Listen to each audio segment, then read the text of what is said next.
That being said, I cannot speak to the reliability of the platform, only the theory that I know from research.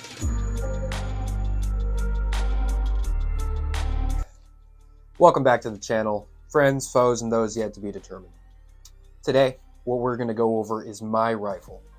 Now, for all intents and purposes, this is the same platform and upper and lower that was my 12.5 previously. You can check out that video in the link. Now, there's a few differences, just like we talked about in the AR-15 platform for beginner's guide. I have a buttstock and a 16-inch barrel. The barrel that's slinging them is a B.A. Hansen profile, ballistic advantage, 223 wild, 1 1/8 twist rate. Now, let me run that down for you.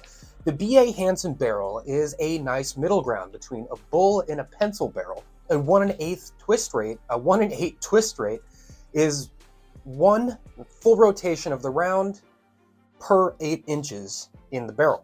And it's a 223 wild, so it can either have 223 slung through it or 5.56. I have the same blast diffuser out on the muzzle end, same light, same CAG grip, same sling. But if we come back here to my upper and lower receiver, now they are both different, but they are the same concept as the 12.5. Up top, same red dot that I've always had. The difference is that it's now on a lower 1/3 mount, so that way it better co-witnesses with the magnifier. Now this magnifier is a high-tier airsoft magnifier, low-tier firearm magnifier, and I know that. I don't have enough time with it to tell you whether or not it's a viable option. Now the great part is, even if I jettison the magnifier, I still have a sighting system. It is a 5x optic, because I looked through some 3x optics at 100 yards, and I felt I wanted more magnification. Moving on back, I have an adjustable buffer system. The reason I did that is because I had a carbine length buffer with a rifle length buffer spring when it was a 12.5 to get like the most softest recoil, best gassing for that setup.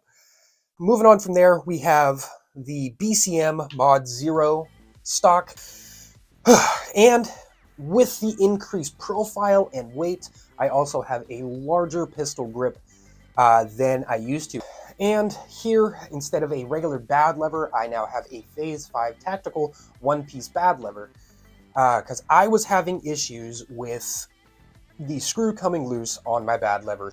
I have also since switched to an A2 flat top upper receiver, and the reason for that is the Foxtrot Mike's upper receiver left a little bit to be desired, like a dust cover and a forward assist, which this now has both of.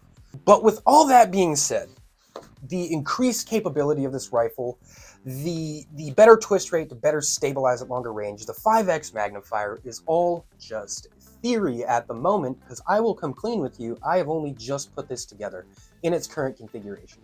I need to confirm what I think next time I go to the range, which leads me to my next point.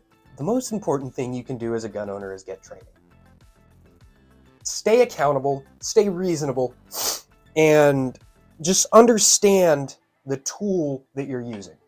Furthermore, there is an alarming amount of freedoms being taken away from people in our society today. And I cannot say how appalled I am that people are still allowing this to happen. I'm not talking about the ATF's new ruling on pistol braces. Quite frankly, I could care less.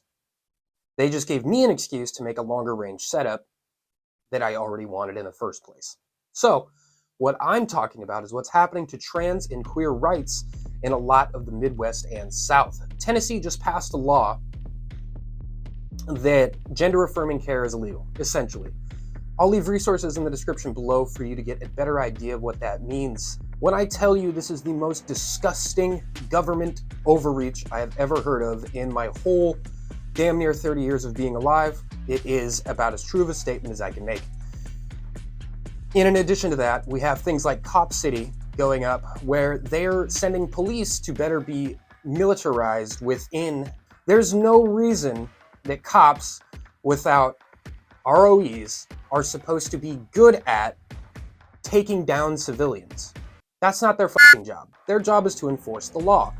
Oftentimes, we've seen that they don't even know the law. They don't even know the Constitution. I'm not claiming to know more than a police officer, but I know for a fact it takes longer to become a barber in this country than it does to become a police officer. It takes longer to learn how to do people's makeup and get a certificate for that than it does to become a police officer. It takes longer to become a tattoo artist than it does to become a police officer. And I find that absolutely repugnant by every reasonable metric. I will leave several things in the description box below for you to review and donate as necessary. This is Hobby Problems. Stay safe out there. Tell me what you know about the mental prison. Locked up so tight I got dementors in it. Life sentencing. The government want to meddle in my mental business. People feel the need to preach God when they settle in the devil's business. How? That's what God teaches. Maybe if you did a little